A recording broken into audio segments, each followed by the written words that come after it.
Question number 5ত কোৱা হৈছে যে এটা সমান্তৰিকৰ এডাল কৰ্ণৰ জোখ যেটা সমান্তৰিকৰ এডাল কৰ্ণৰ জোখ 8 সেন্টিমিটাৰ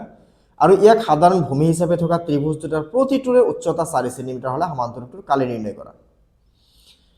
তো এইটো কোশ্চেন আছে ক'ত যে এনসিইআৰটি ম্যাথমেটিক্স ক্লাস 10 ৰ এক্সাৰসাইজ নাম্বাৰ ৰিভিজন 6 ৰ কোশ্চেন নাম্বাৰ 5 টো হৈছে এইটো তো সোৱা পোন প্ৰথমে যদি আমি এটা সমান্তৰিক আঁকিলো ধৰি লৈছো এনেকা এটা সমান্তৰিক আছে ওকে সো সমান্তৰিক আছে এতিয়া সমান্তৰিকটোৰ নাম দিছো ইয়াক এ ইয়াক দিছো আমি বি ইয়াক দিছো সি ইয়াক দিছো ডি এতিয়া সমান্তৰিকৰ এডাল কৰ্ণৰ জোখ কিমান গৈছে 8 সেন্টিমিটাৰ আমি এনেকা এডাল কৰ্ণ আঁকি দিলো এই কৰ্ণটো কিমান গৈছে ইয়াতে আমাৰ কোৱা হৈছে বিডি কিমান 8 সেন্টিমিটাৰ ঠিক আছে এতিয়া সোৱা ইয়াতে কি কোৱা হৈছে যে আৰু ইয়াৰ সাধাৰণ ভূমি হিচাপে থকা ত্ৰিভুজ দুটাৰ প্ৰতিটোৰ উচ্চতা 4 সেন্টিমিটাৰ কি মানে ইয়াৰ পৰা যেটো উচ্চতা আমি ললো এটো 4 সেন্টিমিটাৰ সাপোজ ইয়াক নাম দিলো আমি পি তেতিয়ালে এপি কিমান এপি 4 সেন্টিমিটাৰ আৰু ইয়াৰ পৰা সিৰ পৰা ইয়াতে যদি আমি এটা কিউ লো তেতিয়ালে আমি কি কম এতে কিউ সি বা সি কিউ একেদৰে 4 সেন্টিমিটাৰ তেতিয়ালে আমাক কি কৰিব দিছে ইয়াতে গুটেইখিনিৰ এৰিয়া উলিয়াব দিছে তো সোৱা আমি যদি এটা কাম কৰো ইয়াৰ পৰা আমি যদি এনেকে চাও যে পোন প্ৰথমে যদি আমি এইখিনি এৰিয়া উলিয়াম এইখিনি এৰিয়া উলিয়াম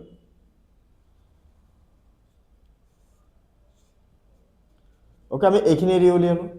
এইখিনি এৰিয়া উলিয়াম আৰু একেদৰে এই তলৰ যিখিনি দি আছে আমি এইখিনি এৰিয়া উলিয়াম এই দুটাৰ এৰিয়া প্লাস কৰি দিলে আমাৰ ফাইনাল আনসাৰ আহি যাব তো ইয়াতে আমি লিখো এনেকে যে সলিউশন let সমান্তৰিকটো ABCD ওকে সমান্তৰিকটো ABCD আৰু AP perpendicular BQ আৰু CQ also perpendicular BQ therefore BD কিমান 8 সেন্টিমিটার AP কিমান 4 সেন্টিমিটার CQ কিমান 4 সেন্টিমিটার আমি লিখিলো এতিয়া আমি লিখিম যে ত্রিভুজ therefore ত্রিভুজ এটা কি প্রথমে ABD আমি ABD এর কালি উলিয়াই লও ত্রিভুজ ABD এর কালি সো ত্ৰিভুজৰ কালিৰ ফৰ্মুলা কি আছিল হাফ ইনটু ভূমি ইনটু উন্নতি বা উচ্চতা এতিয়ালে হাফ লিখিলো সো এইটো ত্রিভুজ সাপেক্ষে বা এইটো ত্ৰিভুজৰ পৰা ইয়াতে ভূমি কি আছে BD তো ইয়াতে আমি লিখিম BD ইনটু উন্নতি কি আছে ইয়াতে AP ইয়াতে লিখি দিয়া AP এতিয়া ইয়াতে লিখি দিয়া হাফ ইনটু BD মানে কিমান 8 সেন্টিমিটার AP মানে কিমান 4 সেন্টিমিটার তাহলে ইয়াৰ পৰা 2 4 মাজত কিবাৰ 8 মাজত কিবাৰ যাব 4 বাৰ তাৰ মানে 4 সেন্টিমিটাৰ ইনটু 4 সেন্টিমিটাৰ তাৰ মানে কিমান আহিব 4 4 গুণ 16 সেন্টিমিটাৰ স্কয়াৰ আহি গল 16 সেন্টিমিটাৰ স্কয়াৰ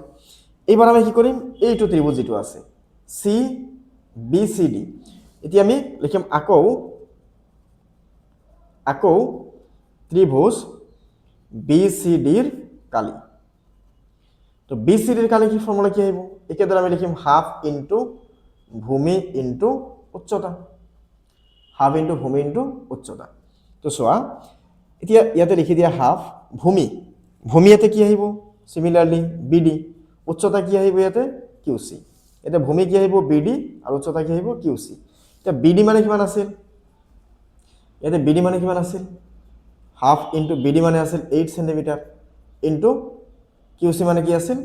উচ্চতা 4 সেন্টিমিটার 4 সেন্টিমিটার সো therefore আমি ইয়াৰ পৰা কি লিখিব পাৰি এটো 2 যাব 8 মাজত কিবাৰ 4 বাৰ 4 centimetre into 4 centimetre so therefore 4 4 যা কিমান আহিব 16 সেন্টিমিটার স্কয়ার সো therefore আমি লাস্ট লাইনত লিখিম কি therefore সমান্তৰিকটোৰ কালি সমান্তৰিকটোৰ কালি কি হ'ব ট্রায়াঙ্গেল ABD এর কালি প্লাস ট্রায়াঙ্গেল BCD এর কালি তাহলে দুটো কালি প্লাস করে দিয়া 16 centimetre square plus 16 centimetre square তাহলে 16 যোগ করলে কেমন আইব 32 সেন্টিমিটার স্কয়ার হই গল এখানে সমাধান কোশ্চেন নাম্বার এটো কিমান আছিল 5 এর সমাধান আছিল এটো সো আমি এখানে পালো নেক্সট এবাৰ যে আমি কোশ্চেন নাম্বাৰ 6 তো সোয়া কোশ্চেন নাম্বাৰ 6 ত কি আছে যে ৰম্বাস আকৃতিৰ মাটি এটুকুৰাৰ দুই কৰ্ণৰ যোগ ক্ৰমে 125 মিটাৰ আৰু 85 মিটাৰ মাটি টুকুৰা কালি উলিয়াব লাগে ৰম্বাস মানে কি ৰম্বাস মানে হৈছে এনেকুৱা এটা চতুৰ্ভুজ যাৰ চাৰিটা বাহু সমান আৰু বিপৰীত কোণ দুযোৰ সমান ওকে ইয়াতে কোৱা হৈছে ৰম্বাসৰ কৰ্ণ দুডাল কিমান আছে এটা কৰ্ণ আছে ইয়াৰ পৰা ইয়াতে 125 আৰু সৰুটোক ধৰি লৈছো আমি আছে 85 বুলি এতিয়া চোৱা আমি সাপোজ এটো নাম দিলো A B C আৰু D ওকে তে A B C D আমি লিখিলো এনেকে যে ধৰা হল A B C D ৰম্বাসৰ AC is equals to 85 metre মানে সৰুটো কম ধৰিছো আৰু BD is equals to 125 centimeter নহয় metre okay so therefore ABCD ৰম্বাসৰ কালি এতিয়া ৰম্বাসৰ কালি ফৰ্মুলাটো কি আছিল হাফ ইনটু কৰ্ণ দুডালৰ পূৰণফল সো ইমান ইজি ফৰ্মুলা সো তোমালোকে সবে মনত ৰাখিব লাগিব ফৰ্মুলা মনত নাৰাখিলে কিন্তু তুমি কোন এটা প্ৰবলেম আমি সলভ কৰিব নোৱাৰিম তো সো ইয়াতে আমি লিখিম প্ৰথমে 1/2 ইনটু সো ইয়াতে কি আছে 125 ইনটু কিমান আছে 85 দুটা ইয়াতে কি আছে মিটাৰ ইয়াতে কি আছে মিটাৰ তেতিয়ালে ইয়াতে 1/2 ইনটু মিটাৰ কৰিলে কি হ'ব মিটাৰ স্কয়াৰ এইবাৰ ইয়াতে সাইডত ইনটু কৰি দিয়া 125 ইনটু 85 তো চোৱা 5 5 গুণ 25 5 হাতত থাকিল 2 5 2 গুণ 10 আৰু 2 12 12 ৰ 2 হাতত থাকিল 1 5 ৰ গুণ 5 1 6 এতিয়া আকৌ যদি আমি চাও ইয়াতে 8 5 গুণ 40 ৰ শূন্য হাতত থাকিল 4 8 2 গুণ 16 আৰু 4 20 ৰ শূন্য হাতত থাকিল 2 18 গুণ 8 আৰু 2 কিমান আহিব 8 আৰু 2 10 এতিয়া ইয়াতে কিমান আহিল 5 2 6 ইয়াতে কিমান আহিল 10 তাৰ মানে 10625 এবাৰ একটু আমি 2 ৰে ডিভাইড কৰিব লাগে 2 ৰে ডিভাইড কৰিলে 10 ৰ মাজত 2 যাব 5 বাৰ 6 ৰ মাজত 3 বাৰ 2 ৰ মাজত 1 বাৰ 5 ৰ মাজত কিবাৰ যাব 2 বাৰ 2 বাৰ যোৱাৰ পিছত 1 থাকিল 1 ৰ মাজত কি হ'ব 0.5 বাৰ তো ইমান মিটাৰ স্কয়াৰ ঠিক আছে তো এখিনি হৈছে আমাৰ কোশ্চেন নাম্বাৰ 6 ৰ সমাধান তো নেক্সট যদি আমি কোশ্চেন নাম্বাৰ 7 ত কি আছে কোশ্চেন নাম্বাৰ 7 ত কি কৈছে যে এটা ৰম্বাসৰ কৰ্ণ দুডালৰ যোগ 24 মিটাৰ আৰু 10 মিটাৰ হলে ৰম্বাসটোৰ পৰিসীমা আৰু কালি উলিয়াব লাগে এবাৰ পৰিসীমা উলিয়াব লাগিব কালি উলিয়াব লাগিব তো পোন প্ৰথমে যদি আমি চাও এনেকে যে ৰম্বাসটো ধৰি লৈছে এনেকে এটা ৰম্বাস আছে ৰম্বাসৰ এটা কিমান আছে 24 ধৰি লৈছে এটো আছে A এটো আছে B এটো আছে C এটো আছে D আৰু এটো কিমান আছে BD কিমান আছে এতে 10 আছে ওকে তো আমি কেনেকৈ লিখিম পোন প্ৰথমে ইয়াতে লিখিলো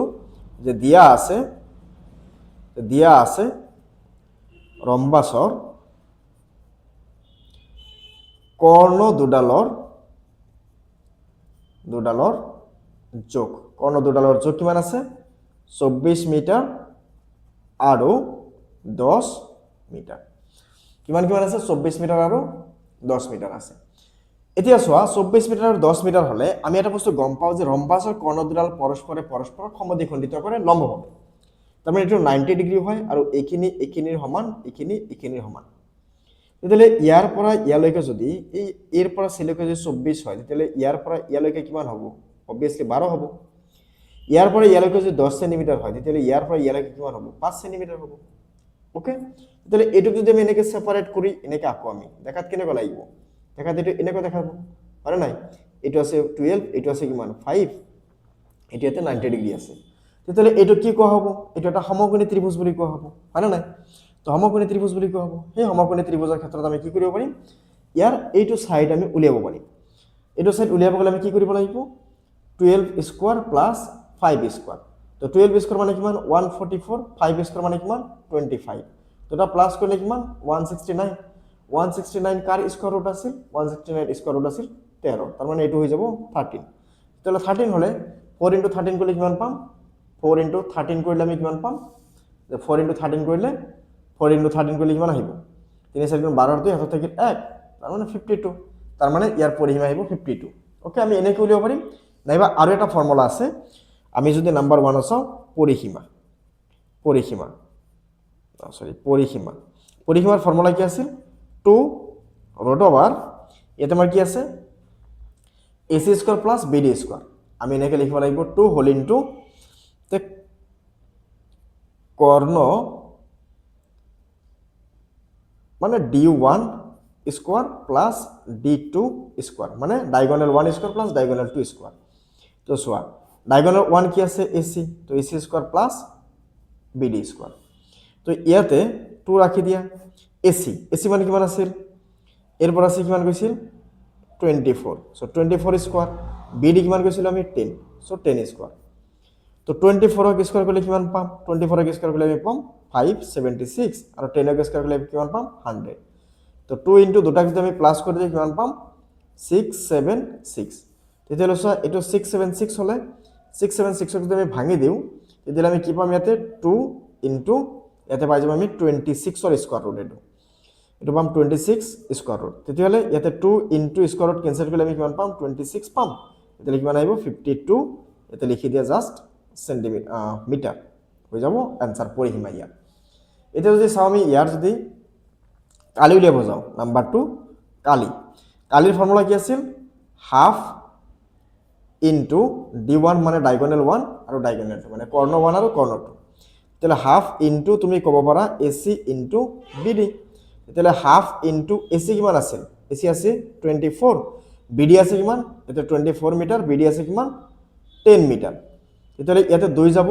কেইবাৰ 12 বাৰ। তেতিয়াহ'লে 12 ৰ লগত যদি 10 পূৰণ কৰোঁ আৰু ইয়াতে মিটাৰ ইনটু মিটাৰ কৰিলে মিটাৰ স্কোয়াৰ, তাৰ মানে আমাৰ আনসাৰ কিমান আহিব 120 মিটাৰ স্কোয়াৰ হৈ যাব এই ৰম্বাসটোৰ কালি। ঠিক আছে, আমি পৰবৰ্তী ভিডিওতে আমি কোশ্চেন নাম্বাৰ 8 আলোচনা কৰি যাম। Thank U.